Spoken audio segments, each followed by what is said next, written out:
Welcome to the Dark Mind Podcast.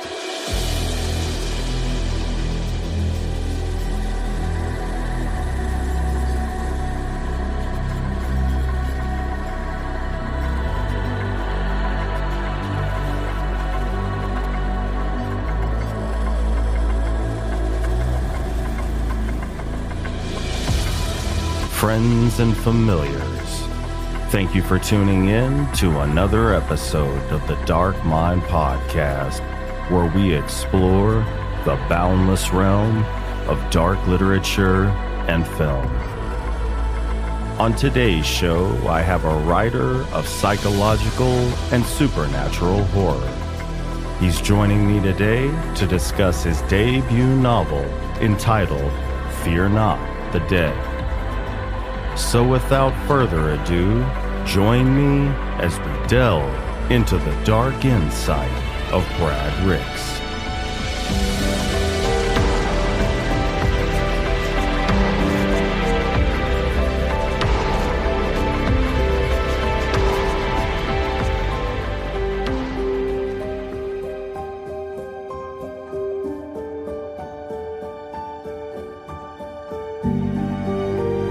Brad, welcome to the show. Hi, it's a pleasure to be on. Absolutely. Thank you for joining me on this 22nd day of July 2024. I came across your book on Bookstagram and was really impressed with the unique psychological premise of turning a woman's PTSD into a revenge tactic. The book was a slow burn with a scalding ending that was totally worth the wait. So I appreciate you coming on the show and allowing me to delve into the dark details with you. Not a problem. I appreciate it. So, the book is about a woman named Anne who had a nervous breakdown after her father died. She has panic attacks as a result of what seemed like severe social anxiety, which was evidenced by her having an episode while seated in the stands at her daughter's track meet. Her therapist, Renee, thinks that her main problem stems from her childhood when she witnessed the murder of her mother. Was the reason that the episodes began after her father's death because his death completed the loss of both of her parents? And if not, what was it? So her mother's death, it was kind of like that wound that never healed. Her father was definitely a comforting force in her life, but it was kind of nothing more than just a scab or a Band-Aid put over that memory. So once her father died, that wound was very much reopened. And a lot of those repressed memories and the emotions, that she had from, that she had kind of just been stuffing down, it really manifested themselves in her anxiety and paranoia that she had. Okay. And her therapist, Renee, much to Anne's chagrin, believes that the secret to treating Anne's ailment successfully is not to give her medication, but to take her back to the bed and breakfast where she witnessed her mother's murder, which would act as sort of a psychological immersion therapy. And Renee tells Anne that she'll be there with her to have sessions and to help her through it. So when you came up with this plot point, was the purported reason for Anne going back to the scene of her mother's murder meant to desensitize her, or was it to resolve the issue somehow? And can you expand on that? So that's a hard one to answer without giving away too many spoilers. Mm-hmm.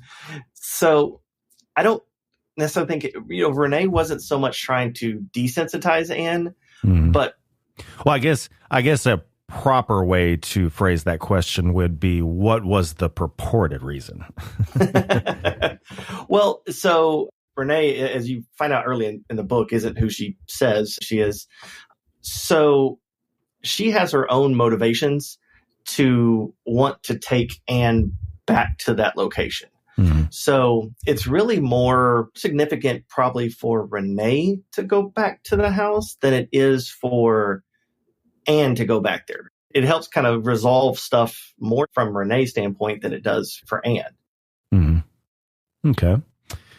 Well, between Renee and Jim, they managed to talk Anne into going to the retreat, but we find out, as you stated, that Renee isn't exactly who she says she is. She has intimate knowledge about the day Anne's mother was killed and has an ulterior motive for setting up this destination therapy session, for lack of a better term.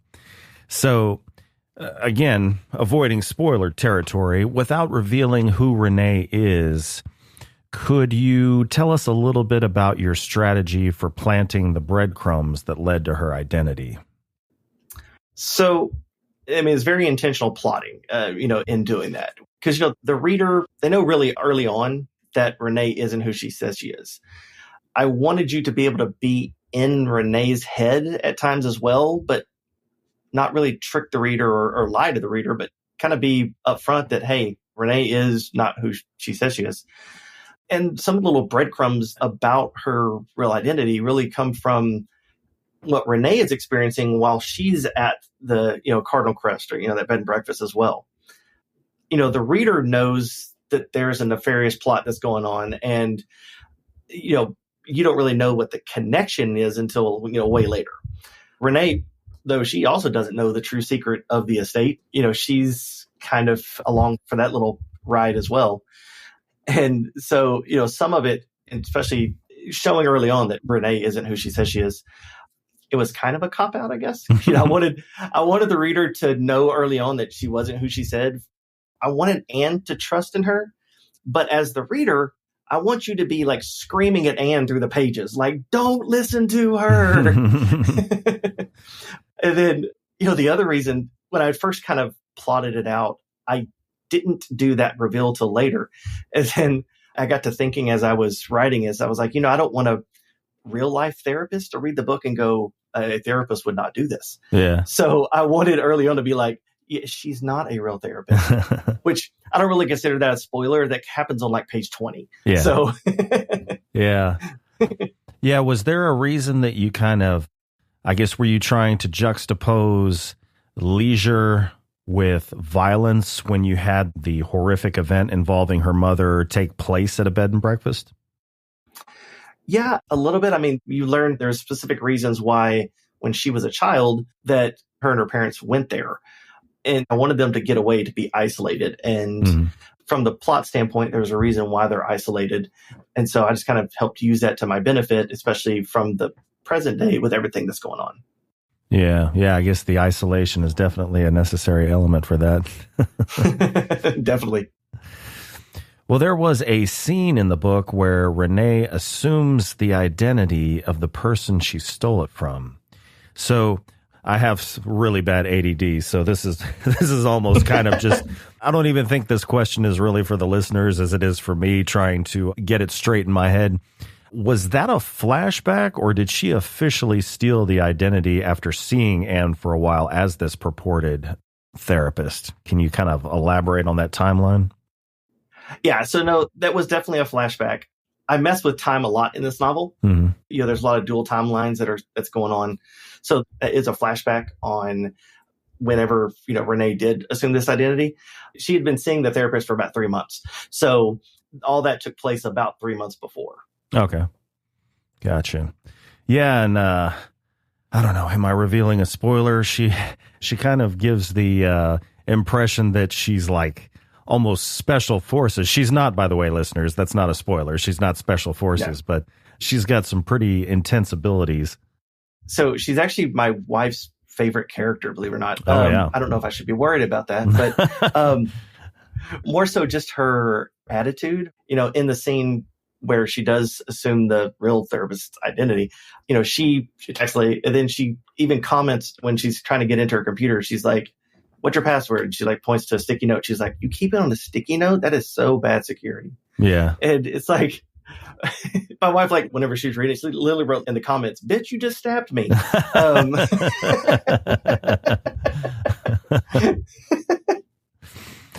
Well, Catherine Miller is the second part of Renee's equation. Renee purportedly contacts her because she was present as a child at the same bed and breakfast when Anne's mother was killed and lures her there with the goal of helping Anne and the promise of a free vacation. Catherine was a tomboy growing up and knew how to take care of herself. She knew her way around guns and was very strong and very athletic. What element of the story were those traits meant to enhance, and how? So one of the things I kind of intentionally set up was every character almost has a mirror of sorts. There's kind of a lot of duality throughout the book, from being dual timelines to, like I said, the characters themselves. Catherine is Anne's mirror, where Anne is kind of very weak and frail and broken. Catherine is that complete opposite. She is very strong-willed. Like when you first meet her, she's teaching her daughter how to skeet shoot. So there's very much that kind of almost like yin and yang happening between what you see with Anne's personality versus Catherine's personality. Mm-hmm. Okay. Well, the bed and breakfast that we've been speaking of, known as Cardinal Crest, was in the North Carolina backwoods. And in your bio, it states that you live in Central Texas. Is there something significant about North Carolina for you? I threw a dart on a map. No, no, I wanted somewhere isolated and remote, but I really didn't want to use Texas. The book takes place in the middle, late June-ish timeframe. Texas in June, as you know, it can be kind of a miserable season, or starting to get that way. Mm-hmm. So I did a lot of Google image searching and, kind of came across that region. I really liked some of the visuals. It had a lot of the visuals that I was kind of looking for, and the weather isn't too bad. Okay. North Carolina, yeah. Well, I was about to start complaining about current Texas weather, but at least it wasn't as bad as last year. Yeah. Not in the middle of a drought. Which it was last year. It was around this time last year, as I was way in the middle of writing Fear Not the Dead. So, you talk about the heat that we had last summer, and that's why I did not place this in Texas, because that was very much fresh in my mind. Yeah. So I am correct. It was last summer that we had the drought and the triple digit heat. Like, oh yeah. Yeah. I remember I was at work, and I forget what month that was, but I mean, hadn't had a drop of water for a couple of months, I guess. And all of a sudden it started pouring rain, and we were all outside. Nobody even attempted to get out of it. We just stood there, just soaked it all up. It was amazing. Yes, it was. Well, circling back to the book, as Anne and her family, which consists of her husband, Jim, her son, Chandler, and her daughter, Lauren, make their way to Cardinal Crest, she begins having flashbacks to the day that her mother was murdered. We get a small peek into the intrigue that surrounds her mother's death, particularly regarding the fact that Anne's father was a very important person and was involved with some very shady characters. Anne wasn't privy to the truth of the situation, so what was her relationship like with her father up until the time of his death? Well, so he wasn't an absent father, but being the person that he was and the role that he had, he definitely wasn't the main influence in her life. I mean, assuming that kind of role, he has to travel and, be away from the house for, a lot of periods. Her mother definitely was more the domineering figure in her life. In the flashback, you see Anne's complaining about how her mother makes her wear these dresses. And, and even while they're at the house, her mom was the one that was, that kind of called her in and was like, hey, it's time to get going. It was always kind of the one looking out for her. Now, after her mother's death, though, he very much stepped up. We talked about he left the public eye, and, he went out of the public spotlight, kind of focused on Anne, which is definitely why then she took it so hard when he died. I mean, I can imagine over the years, there's probably a lot deeper of a bond that would have developed during that time frame. Okay. So it doesn't sound like her mom was domineering per se, but was there anything about her mom that her personality, maybe some boundary pushing that maybe had something to do with her anxiety, or was that all a result of like just trauma? I figured it had more to do with trauma than anything else.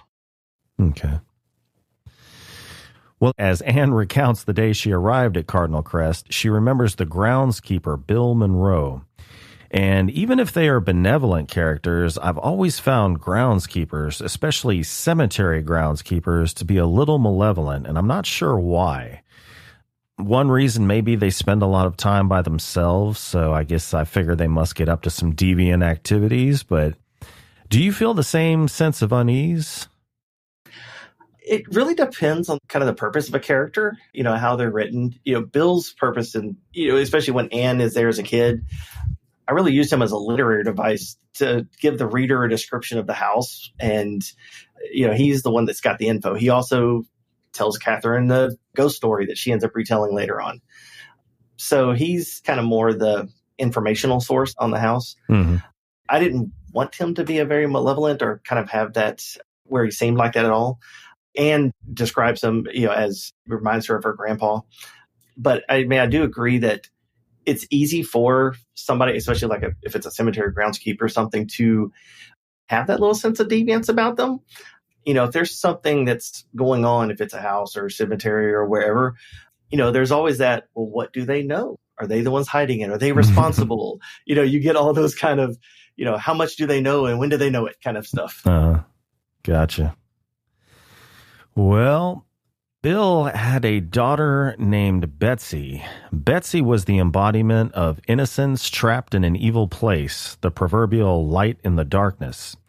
What are some of the different ways you balanced light with darkness in the book through characters, circumstances, and setting? So one thing real quick. So Betsy wasn't Bill's daughter. Anne had kind of made that assumption when Betsy kind of pointed at the house. Well, Bill was the only person she had seen, so she kind of assumed he was. Apparently I did too. It's all good. It happens. So this question, though, kind of gets definitely into some of the duality that I mentioned earlier, where everything kind of has that dual nature, that yin and yang. Betsy is definitely that innocence in a place that really isn't so innocent. Mm-hmm. I tried a lot to balance some of the levity with some seriousness of what's happening. The scene where they're in the cellar and Catherine and Renee, they really think that Anne has snapped. But if you kind of just read her dialogue, she's really kind of comical in what she's doing. She's trying to talk to the shadows as if they're playing hide and go seek with her. Mm-hmm. So although there's some dark and crazy happening, I try to, like I said, add some little levity to it. I do a lot the same with the kids in the story. Mm-hmm. Some of their dynamics, especially if you have kids, will definitely make you roll your eyes and laugh. But surrounding them is a very dangerous situation. And, the setting, it's a very picturesque landscape, the lush greens of the property and the grandiose nature of the house. And, it's really a quite beautiful place. But, there are those dark places. There's the spirits that are there. There's, the cellar. And so, I definitely tried to balance that. It's very inviting, but at the same time, there's this darkness that's kind of within it. Gotcha.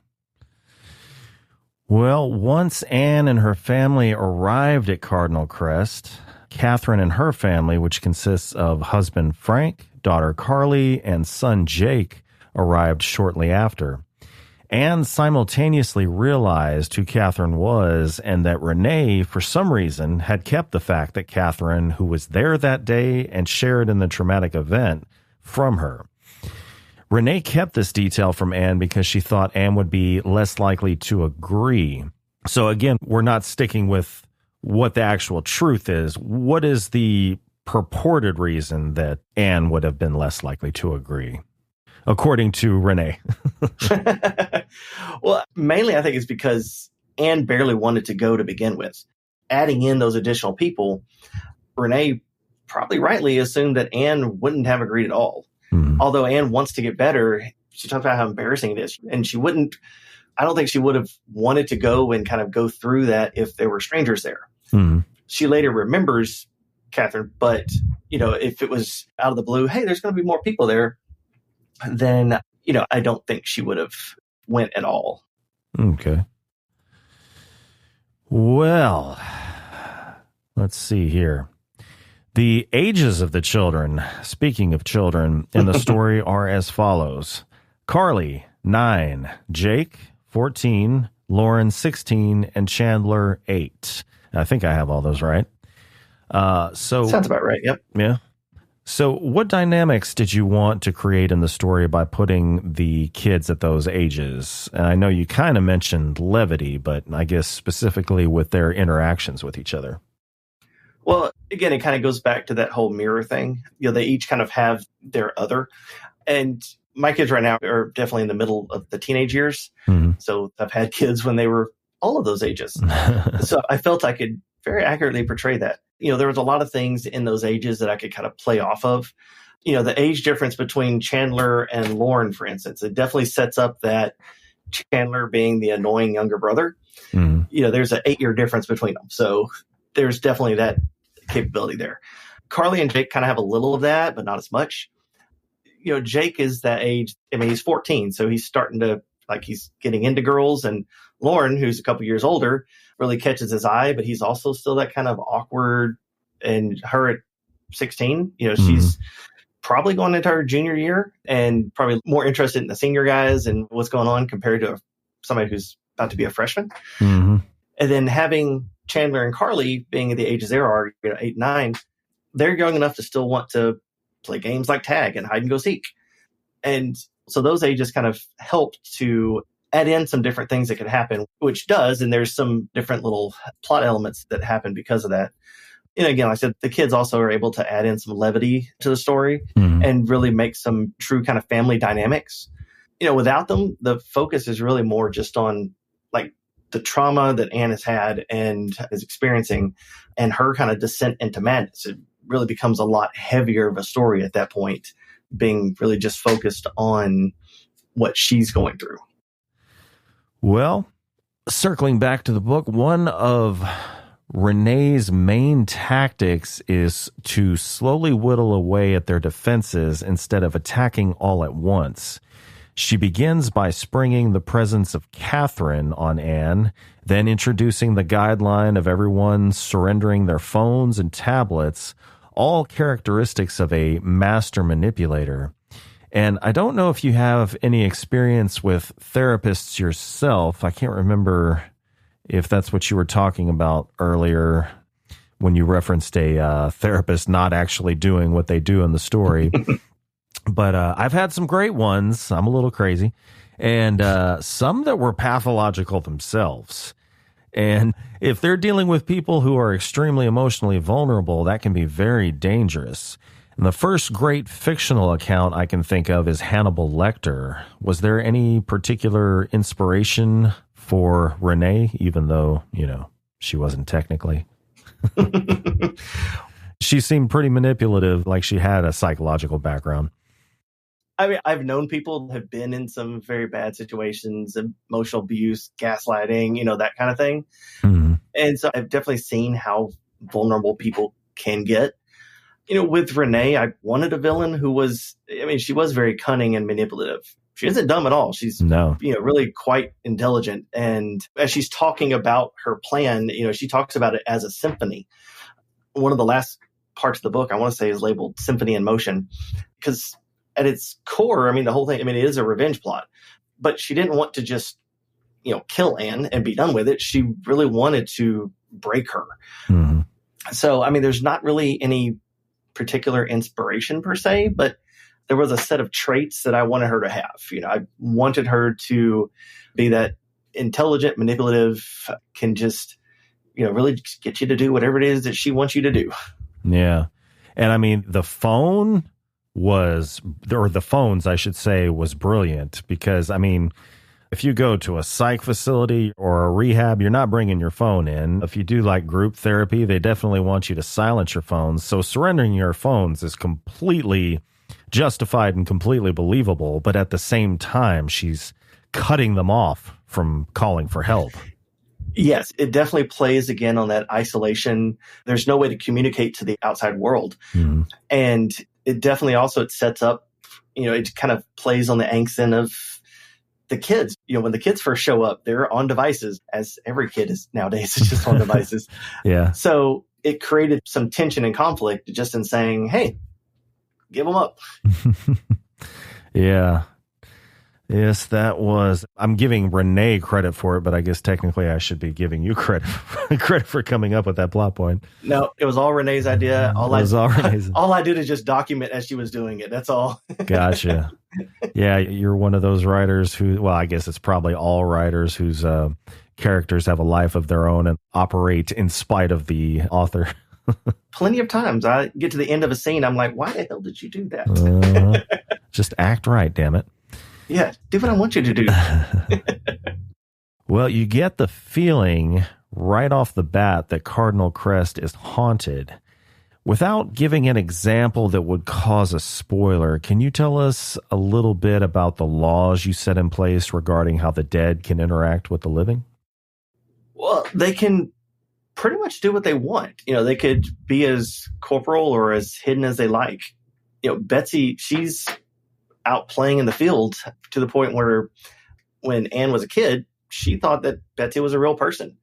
Others are just nothing more than kind of a shadow that doesn't seem to be in the right place. Mm-hmm. And so, they're there and can pretty much do what they want. Pretty much the only law is they're stuck there. Yeah. So, I mean, anything from physical touch to getting, like, speaking to you inside your mind. Can they do scratch offs?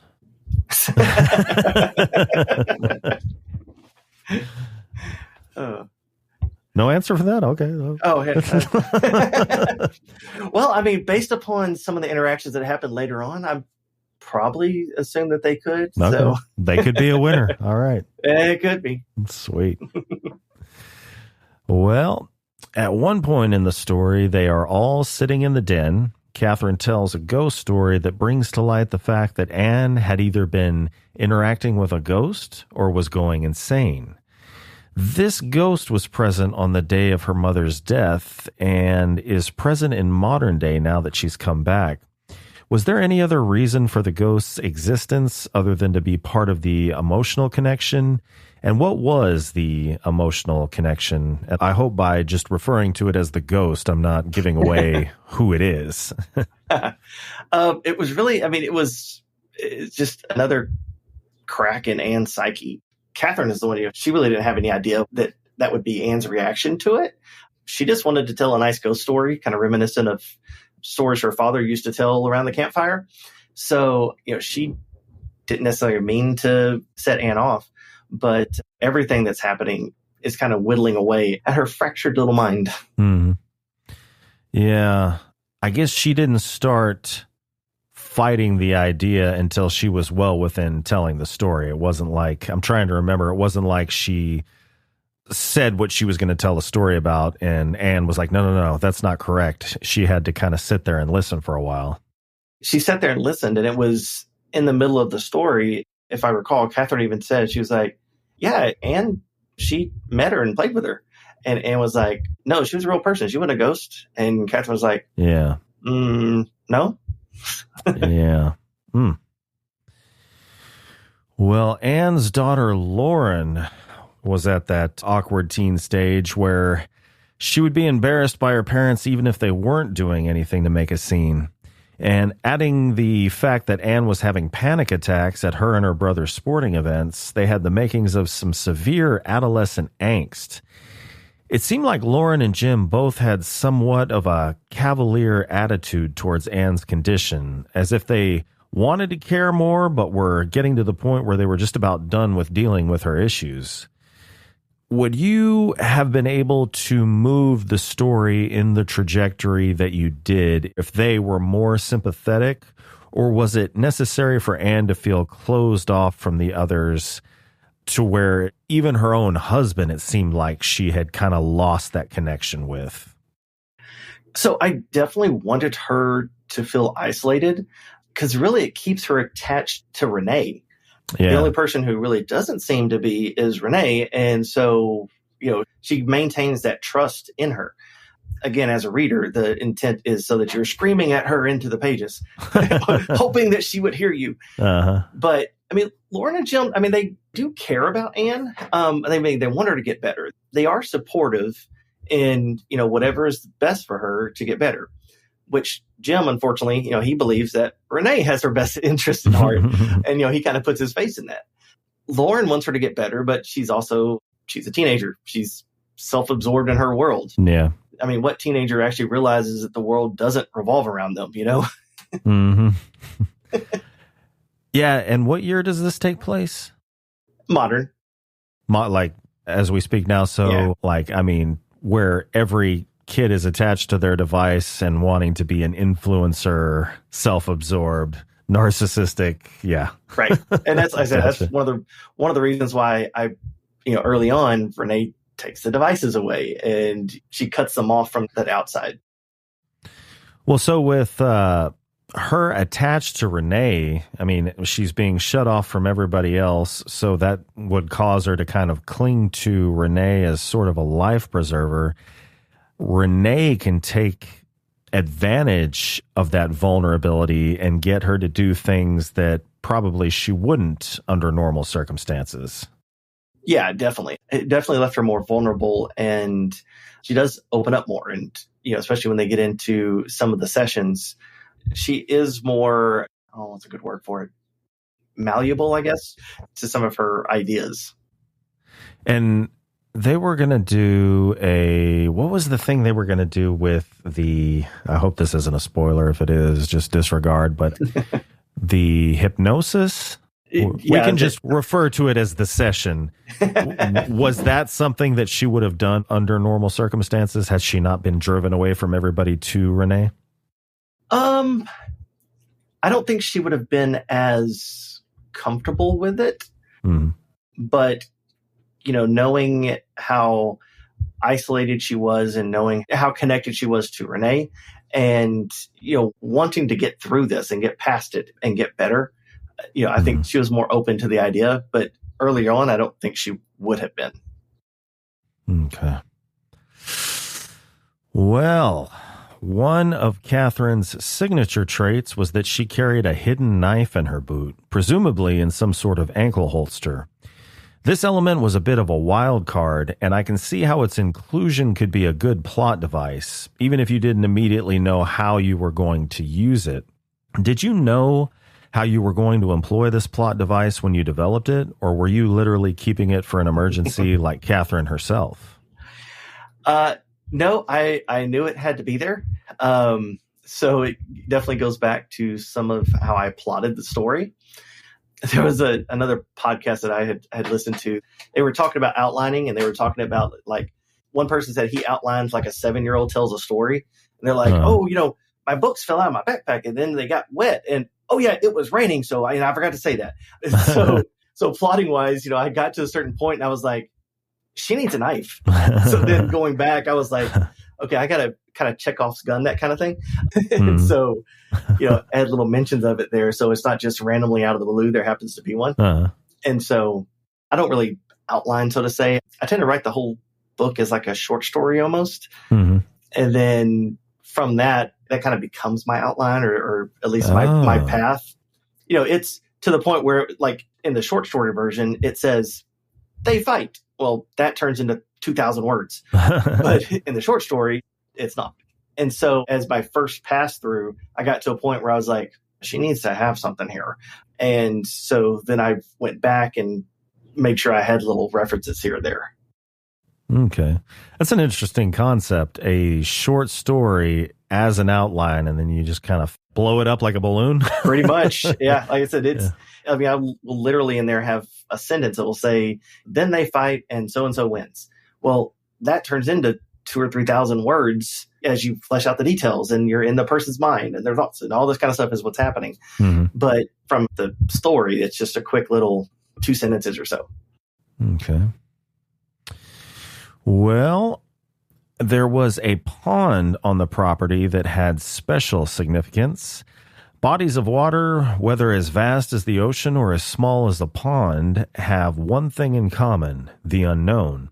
You can also die from drowning in a body of water, so there is the unknown coupled with the fear of death. And just like a house can be haunted, a body of water can be haunted as well. Which setting do you think is scarier and why? So, well, this is a tough one. So, each place has its own, kind of dangers associated with it, because the pond has that air of mystery. The kids, they wonder, is this where the little girl died? And, there's what happens there with the kids. I won't go into that scene, but, there's stuff that happens there with them. And then with other characters later. The house itself has certain areas like the cellar, which has its own little air of mystery. There's so much darkness there. The characters, and thus kind of by extension, the reader, you can only see a small portion of the cellar at a time. So, there is that unknown, kind of what's in the shadows, elements about it. very much just like a pond where you wonder kind of what's right beneath the surface. Mm-hmm. Both the house and the pond definitely have their ominous appeal to them. Yeah. Yep.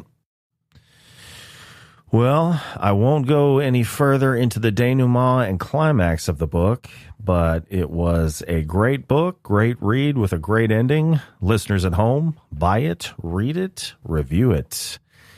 I believe you had a book launch for the book and signing on July 12th for this particular book at Blackbird Books and Spirits. Can you tell us about it and a little bit about the bookstore?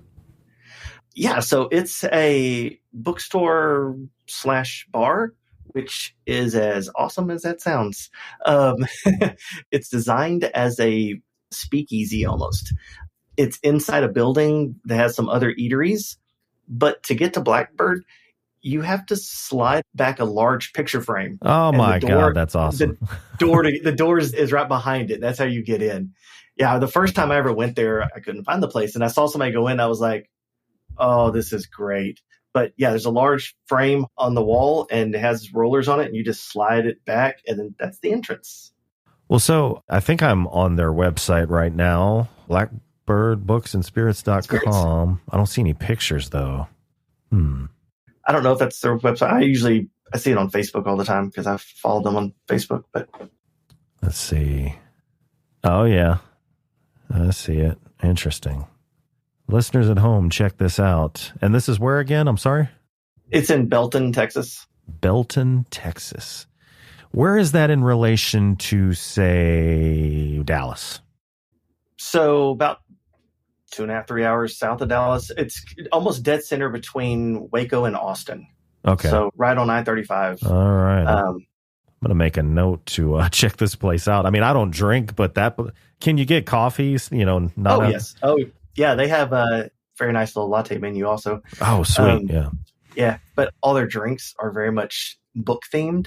Like their old fashioned is called a leather bound old fashioned. Ah, nice. They have it's like a vodka espresso, but it's called Murder on the Orient Espresso. I see what they did there. Which is an awesome drink. It's my favorite. Yeah, well, I'll have my wife. She'll have some spirits and I'll have some cafe. There you go.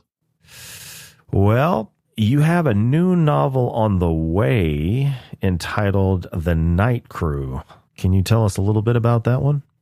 Yeah. So, and for those, when you're reading Fear Not the Dead, I put an excerpt. It's the first chapter of The Night Crew is at the end of Fear Not the Dead. So it is the first book in a series, actually. And it is a vampire novel written in first person. The setup of it, a guy comes home from work and his wife is being murdered. The killer is still in the midst of the act. They fight. He ends up getting away. The local cops aren't very helpful. So he decides to investigate on his own, finds his wife killer, confronts him, but the killer is a vampire. He almost dies himself, but a group of hunters, they call themselves the Night Crew. They jump in and save him. So he decides to join up with them to seek revenge and to finally capture that vampire, kill it, and get revenge for his wife's murder. Setting up as a series because in this world, it's not just vampires that are real, but all monsters. Mm-hmm. And so, the Night Crew, they don't just hunt vampires, they hunt all. The first book, though, definitely it's just a vampire novel, the first book. It comes out in February, so February 2025. And the second book has also already been picked up, and it comes out in October of 2025. And they're both by Crystal Lake Publishing. Can you tell us about that one, or is that like... you'd have to kill me. I'll have to wait, and when we do this again after Night Crew comes out, then... Okay. All right. Yeah. Do it. Sounds good. Well, let's see here. Can you tell us a little bit about your contribution to the body horror anthology? I am a fan of body horror. So I've been doing a little flash fiction pieces just for some fun. And I saw it was on Facebook, I think. It was a call for a body horror anthology through Unveiling Nightmares. It was actually before I ended up getting picked up by them for Fear Not the Dead. I hadn't really done body horror before. So I was like, let's give it a whirl and see how it goes. So I wrote a little story about a car salesman who's kind of down on his luck. He's a little older, not as in shape as the other guys who are all kind of college buddies. So after a while, he really can't take it anymore. And he decides to reshape his image, so to say. Okay. In the manager's office. Say that again now? To reshape his image. So he, well, I guess I'm asking for a spoiler. Okay. I'll stop right there. All right. Reshape his image. Okay. All right. I mean, it's body horror, so take that as you will. Yeah. Yeah. I'm going to have to check that out now. I think it's on Kindle Unlimited. I'll have to check. I don't know if it is or if it's still on there or not, but I'll check it out anyway. I don't give a damn. Okay. Well, you say in your bio that you grew up reading a lot of Stephen King and Edgar Allan Poe. Poe is known for being the creator of the modern-day detective story, as well as having a heavy influence on noir fiction, which is probably, with the exception of like a pure psychological horror, noir is probably my favorite. Mm. What aspects of those two writers do you resonate with, and which aspects did you try to showcase in Fear Not the Dead? So Fear Not the Dead definitely leans more heavily on Poe than it does King. I love Poe's, you talk about the noir fiction, but I like how his atmosphere is set up. The stories that he writes, I mean, it doesn't take long and you're in that world and that person's head. Mm-hmm. So I loved his atmosphere, and I tried to capture some of that in how the landscape is described, but also how the imagery and the stuff that's happening grows darker as kind of Anne's descent into madness increases. The weather is changing over the course of that weekend. And, so I try to definitely pull some good influence from Poe in regards to that atmospheric. With King, I love how real he makes his characters. You learn all there is to know about every character that King writes. And I like fleshing out characters and giving them probably more of a backstory, little tidbits and stuff that they need. And that's very much kind of the King-esque in that regard. Gotcha. Well, it says, besides having a full-time job and a wife, you also have 5 children. What is your writing schedule like? Hectic.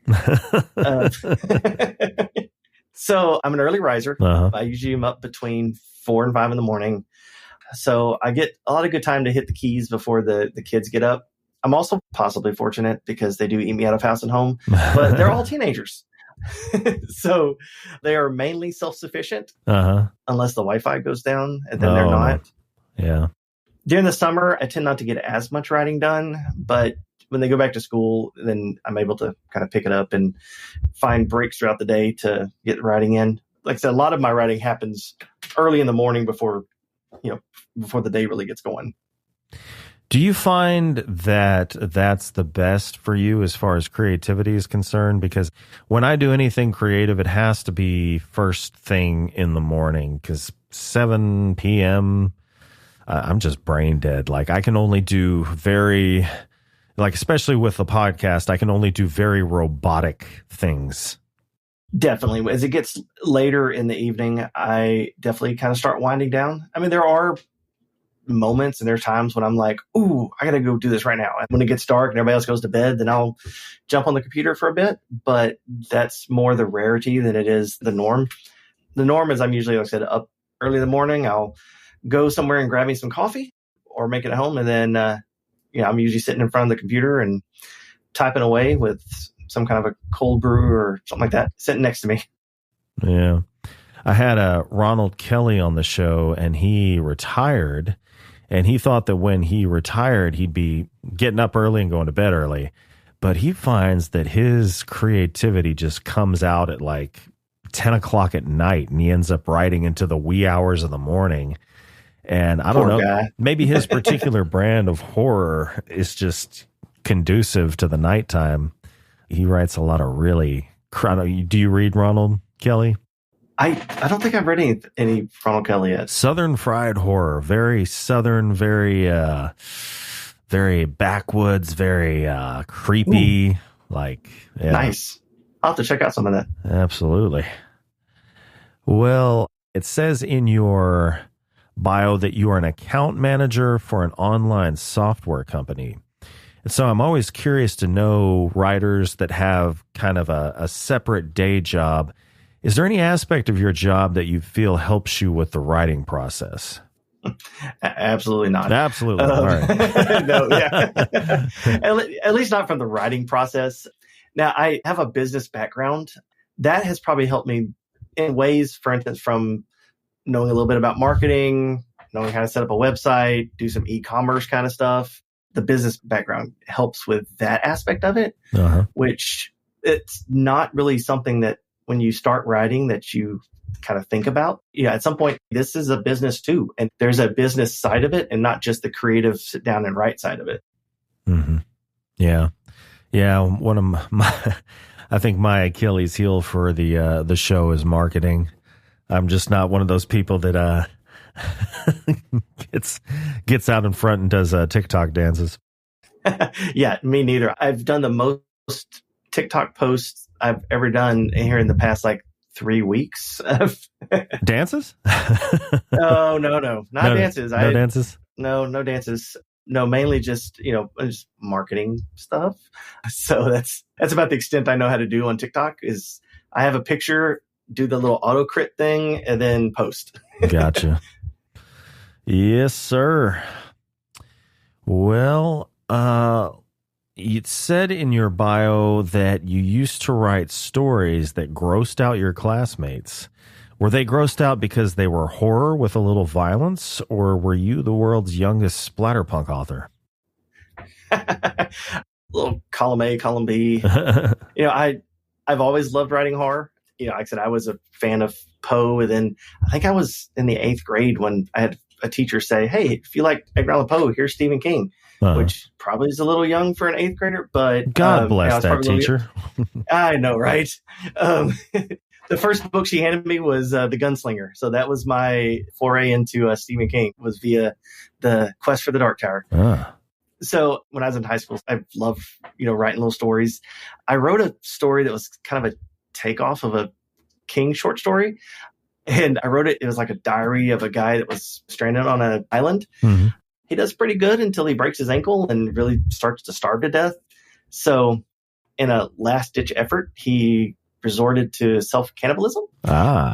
So I really didn't set up what was happening. And so he was getting hungrier. So the next journal entry, which I guess the teacher, she hadn't read the story before reading it to the class. She turned the page and the first line was the human foot tastes like chicken. And she was at that point, she set the story down and was we're going to move on to the next story. Would you ever, well, I guess I should probably read the story in the body horror anthology. I was about to say, would you ever write extreme horror or splatterpunk? But I don't know. Maybe if I read that short story, I'd be like, oh, he has. Yeah, now that I think about it, I guess that probably was somewhere, on that, but somewhere on that spectrum. Probably somewhere on that spectrum. It is fun to do. I very much like more the atmospheric, the psychological thriller, that kind of aspect of horror. But I think it was Stephen King where it talked about kind of the levels of horror, and that last ditch level is just gross out. And so, yeah, at times it's fun just to say, this one is just going to be gross. It's what's going to be. Sometimes you got to go gross. Go gross or go home. Well, what is your writing atmosphere? Am I looking at it right now? Good God, that bookshelf in the background is amazing. Oh, thanks. Yeah, so that's pretty much my writing environment. I tend to keep it fairly dark in here. Mm-hmm. I typically have some classical music playing. It can't have words. If it has words, I'm going to tend to want to sing along, and then I'm not getting any writing done. So now I have my bookshelf and stuff back here. I just had one. I only had one for a while. I picked up another one the other day, and so now I got to move my Stephen King shelf from downstairs to up here, and just make this all horror books all together here. Do you prefer hard copies, like hard media? So for the longest time, yes. And then the more and more as I've gotten into this side of things and getting to know different authors and starting to do like ARC reads. And, I'm cranking through books too fast to want to spend as much as I would spend if I was getting a paperback or hardback for everything. So Kindle Unlimited is now my friend. Mine as well. Yeah. So for the longest time, I was very much like, no, I want it in my hand. I want to see the bookshelf full of books. And, it doesn't mean that I'm not eventually going to go back to some of the ones I've read on Kindle and be like, oh, now I'm just going to buy them just to have them up in my shelf. Yeah. But I was, like I said, very much hardback. Now I'm shifting more towards the digital just for the convenience. Yeah, I've kind of gone digital. I say the load like it's a chore. I love reading, but the volume of my TBR for the show, the only way I can keep up is to bounce back and forth from my phone to my Kindle. Like, if I'm at the gym, I'm reading on my phone and then picking up when I get home on the Kindle. And it's definitely, as I get older, it's easier on my eyes. At least the Kindle is, maybe not the phone, but I never realized how amazing a Kindle Paperwhite is. Yeah. Oh, and I was going to ask you were talking about how your reading atmosphere, you listen to classical music. It can't be something with words. Otherwise, you'll start singing along. Is it purely singing along, or does it kind of like abduct your thought processes? Like before you even start singing along, like you're focusing on Jake is running, there's a dark figure behind him, and then staying alive, something pops into your head and you just like, wait a minute, no, he's trying to stay alive, definitely. Yeah, he's trying to stay alive, but yeah. So I sing and I play guitar as well. So a lot of times, when I listen to music, I have a tendency at times to want to take it apart and listen not so much to the music as a whole, but like certain components and things like that. I think it's musician's nature at times, especially something that is more modern and, it's got a driving guitar and all that kind of stuff. I start paying attention more to that than I do what I should be working on. So classical it's got a different feel to it. They say it activates different parts of your brain compared to other stuff. And that has done well in letting there be background noise, but it not be distracting. What if it's like EDM music with no words? Just I haven't tried that yet. I may need to give that a whirl. I don't know how well that will work at 6 a.m. when I'm. Oh, it'll get the juices going. Let's see here. Your publisher is a publisher by the name of Unveiling Nightmares. Can you tell me about them? Yeah, so they've actually been really great to work with. So Crystal Bainham, she's the owner, and I'm sure a lot of indie publishers are. She's an author herself. Her goal has really been to bring the writer's dream to life. As a newbie, she's been really awesome to work with. Very responsive to all the litany of dumb questions I sent her way. So I've really enjoyed working with them. It's an awesome group of folks over there. Gotcha. Well, you've been talking about music. Besides writing, you state in your bio that you also play the guitar and have actually written a musical in the style of the Trans-Siberian Orchestra, which I have actually seen a couple of times when they came to Houston. Can you tell me about this musical? So for a number of years, I played lead guitar in the worship band at our church I was attending, which was in Waco. Each year for Christmas, me and the keyboardist, we would redo an arrangement of a song and really kind of hard rock it up. Mm-hmm. So one year I sat down and I told him, I go, hey, let's do a whole show. And he was like, well, like what? I was like, well, like Trans-Siberian Orchestra. If you've never been to a Trans-Siberian Orchestra show, definitely go. It's awesome. I say that more to your audience because you said you've been to two of them. So my wife and I go every year. Really? Absolutely in love with them. Oh, yes. I think I'm up to seeing them. I want to say it was 21 times now I've seen them. Yeah, every year we go. So the keyboardist, he helped more with the music side of it. And I wrote the lyrics. I did the kind of the long form poem with some loose rhyming pattern. And we set it up. we were telling the Christmas story, but through that style. Mm-hmm. So like the narrator he told the story, and when a part came up, like, then Mary was left alone with just her thoughts in her head. Well, then the singer who was doing Mary walked on stage and sang the song. There's actually a recording out there somewhere of one of the times we did it. I'm probably gonna have to find it one day and repost it. Uh-huh. But it was an awesome show. I mean, like I said, we had the whole lead guitars, and we didn't have all the special effects that Trans-Siberian Orchestra has. I mean, we were just a church. We were a church band. Yeah. But we had some really talented musicians, and it was fun to do. It was one of the first things that I actually wrote that kind of came to life and been alive.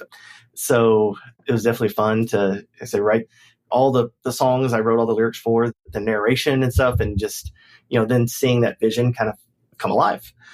And so, then now with the book, it's like, it's all there again. Well, one of the things I was wondering, it is July 22nd. On July 26th, it will be the Texas AuthorCon. And you, living in Central Texas, will you be attending the Texas AuthorCon? I am going, but I'm going as an attendee. I don't have a table. Oh, okay. I am going as an attendee. Looking forward to it. It'll be one of the first ones I've gone to. Mm-hmm. Plan on going to like all the sessions. I know I'm going to be there's an indie book fair that's happening in Houston that I'm going to. I think that's in October. I do have a table at that. And I'm also going to be sharing a table at the Scares That Care AuthorCon in Williamsburg next March. I'm sharing a table with Cassandra O'Sullivan Satcher, and she's the author of Darkness There, But Something More, which is a Wicked House publishing book. So her and I are sharing a table at the AuthorCon next year. Well, what is the life of Brad Ricks like outside of writing? Busy. Busy? Especially with fall coming up. It's only going to be busier. My oldest son, he plays football his senior year, and he's on varsity. So every Friday nights, I'll be in the stands under the bright lights. I have another kid who's in cross country, and only one of them have their license right now. So between my wife and I, we do a lot of chauffeuring around. I mean, outside of that, my wife and I love to travel. Cruising is kind of our vacation of choice. I really love that once you kind of step foot onto a cruise boat, I can place my phone on airplane mode and I don't turn it back on until we return. Anytime I can take advantage of disconnecting, then I take advantage of disconnecting. It's part of why, a lot of we talk about stuff at night. So, I do a lot of writing on it in the morning. At night, I try to enjoy a nice, good glass of bourbon and a cigar. Because, once you light that cigar, you're pretty much stuck in place for the next good 30 minutes to an hour. Uh-huh. Life moves very fast, and it definitely forces you to just slow down. Nice. Sounds like a good time. Yes. Will you be at AuthorCon, at the Texas AuthorCon? I will. Awesome. Yeah. Me and my wife will be there both days. So looking forward to that. Sweet.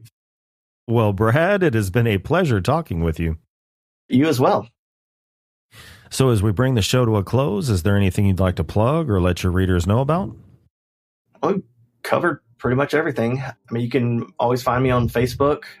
Also, my website, it's bradbricks.com. You can go online and subscribe to my mailing list to kind of stay current on any new projects. I promise I don't spam. Like as of now, I've actually never sent out a newsletter, but I plan on starting at least a monthly one. So other than that, definitely, check out Fear Not the Dead. It's on Kindle, Kindle Unlimited, and paperback. All right. Sounds great. Well, listeners at home, all links are in the description. And Brad, thank you again for joining me. No problem. Thank you. And thank you to everyone who tuned in. If you enjoyed today's episode, please be sure to like, share, and subscribe. Be sure to tune in next Tuesday for a new episode featuring the best of today's writers and directors of dark literature and film. So until then, stay healthy, stay sane, and as always, thank you for listening. See you next time.